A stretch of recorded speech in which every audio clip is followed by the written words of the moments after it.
this is what is stopping you from building relationships. So whether it's in friendships, whether it's in business, whether it's with your family, like if you are somebody who, you can only have certain relationships for an X amount for like a shorter period of time, but it's not like you don't have constant people coming to you for your business, or you don't have a constant person that is your friend, or something that you like. When I say constant, what I mean is like you have, it's not codependency, but it's like, oh, this person like got my back, right? Let's just say that this person has got my back. So, and you're like, okay, like I try to, like, let's just say you try to take a class or something, right? And you're trying to consistently do something where it's with another person, but there's something that's stopping you from going to this class consistently, or going and seeing this person consistently, or having clients that come to you consistently. Maybe this may be like a specific like interpersonal relationship thing, and you're like, okay, I'm just like not good with people, or like people don't get me, or like I just feel like all the people I'm around, they're like low vibe. It's like sometimes that's actually a mirror of what's going on inside of you. So one big thing that a lot of people have is judgment.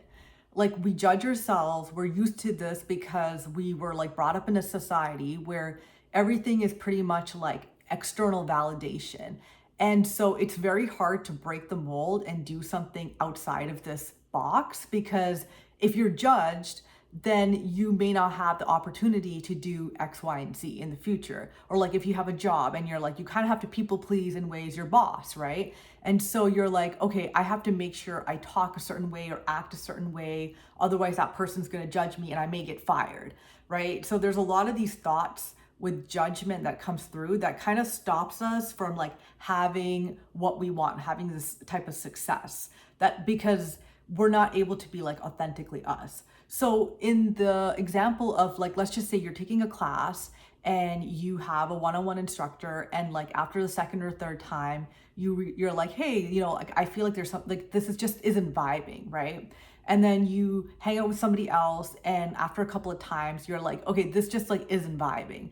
So looking at this, like looking at patterns of yourself, like if you see this consistently happening, like you could have two thoughts. You can say like all people suck, like I just don't vibe with people, or like people are mean, people are judgmental, people are this.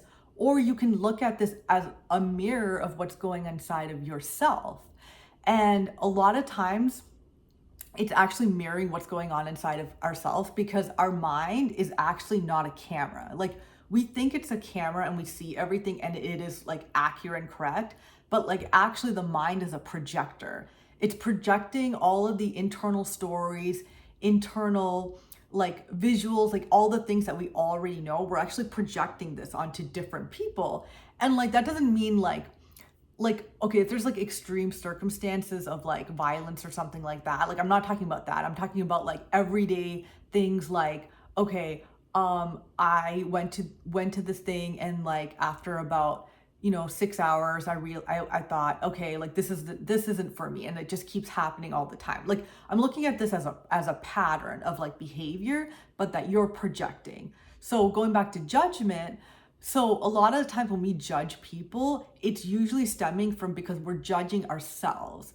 And this isn't like coming out of shame or guilt or anything. Like it's like pretty much, if you like, we all have this in our operating system in our brain. But when you start catching yourself judging things, you start to become aware like of your operating system.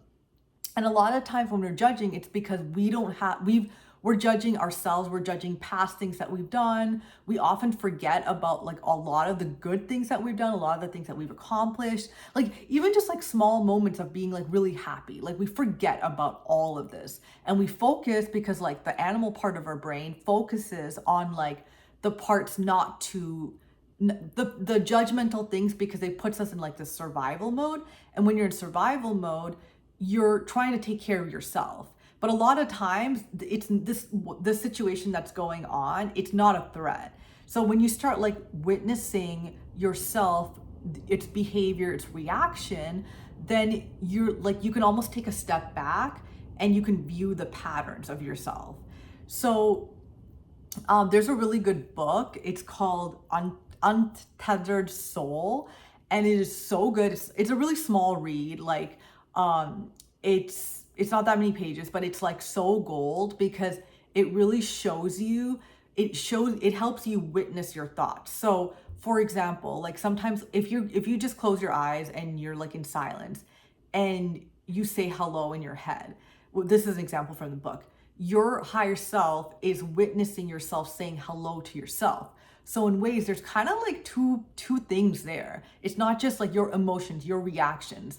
And like when you start to like really, and this is a practice, like it's you kind of, when you start practicing it, you start getting muscle memory and you can drop back into this like faster and faster. But like we are human, so it's not like it's we just have to realize we're human, right? And so sometimes we drop out of this and we drop in it. But the point is, this book is really, really good. And I highly recommend reading this if you're not able to witness the animal part of yourself from like this kind of spirit part of yourself. Some people call this like self 1, self 2. Some people call this the animal part and the divine God part. And this part is really beautiful because when you start more consistently viewing yourself from this part, you're able to like really kind of have like kindness for yourself, more compassion, but you also, it's not just about that. You can be like very straightforward with yourself too, because I think a lot of the times in let's just say like the spiritual community, it's a lot of like love and light, which is great. Like I'm not putting down love and light, but sometimes there's that like reality check and like almost a shadow part that comes out. And then the shadow part is like you really being straightforward with yourself, which sometimes does not feel good, but you can like really start seeing yourself in the present time of like kind of like the patterns and the things that you're going through. And but you can talk to yourself more with like love and compassion, but there's still at times we need a little bit of like kind of firmness and something to really let us know. And with that, you can start to accept where you are at that part of your life. And that for me helps me ground myself. So, okay, so what if you're going back to judgment, if you are somebody that you notice that you're judging a lot of different people, or you feel like, okay, I can only be in this interpersonal relationship with this person for like X amount of time, and then I need like a lot of space, or I can't go back and connect with them because I'm judging them, right? So a lot of times this is us judging ourselves.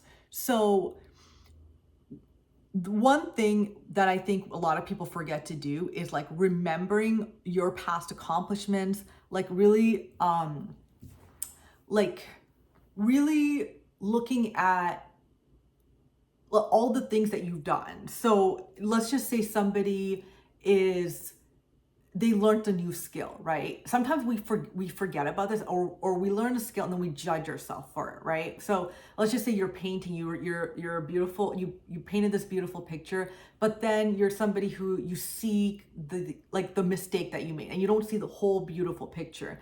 Remind yourself about like the beauty of the picture and like what you went through to draw this, or like what emotions that were coming through. Like write the narrative of your story about this. And in the mornings, like this is a technique that worked for me, like remind yourself of this. So anytime you look at this picture and your mind starts to focus on the negative thing, you can do the opposite and you remind yourself of like this beautiful, the positives of this, and like why you love painting this, or what was the emotions that's going through. Because a lot of times we're kind of like, we have amnesia, like we do something beautiful and then we forget about the beautiful part of it.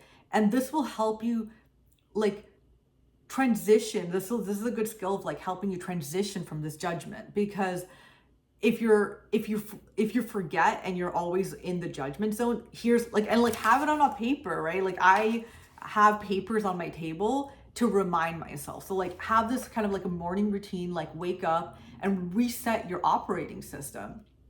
And another step, a layer to this, is doing this in the mirror, like looking at yourself in your eyes and really like talking to your soul. And And if you're not able to do that, because I remember the first time I did this, it was like very uncomfortable, because the judgment came out again. And I was like, whoa, okay, the judgment is coming out. So, okay, that wasn't like in the beginning, I wasn't able to do that. I was able to just do it like at my table. But now I love going to the mirror and talking to myself because and part of the thing I was saying about the judgment is sometimes you can almost look at this as like if you're not able to do it in the beginning, that's okay. But as you progress, you can the more you do it as you progress, you're now able to do it in front of a mirror, which will show you your progression, that now you're actually able to talk to yourself through the mirror and talk to that version of yourself. So yeah, I recommend getting the book Untethered Soul and doing this exercise of writing down past accomplishments and writing the narrative of yourself, because it's kind of like, you know, the movie Memento, where this guy has like amnesia. It's like from the 90s, but like every day he loses his short-term memory and or his long-term memory. He forgets his long-term memory, so he has to like write like something that says like, this is my wife, this is what's going on, and blah blah blah blah blah, and he has to like read it every day. This literally is what happens to us. We forget a lot of things that's actually serving us, and we like focus on the things that are like not serving us. When I say serving us, I mean like, you know, what's actually good for you, what is your actual narrative. So I hope that helps. Bye.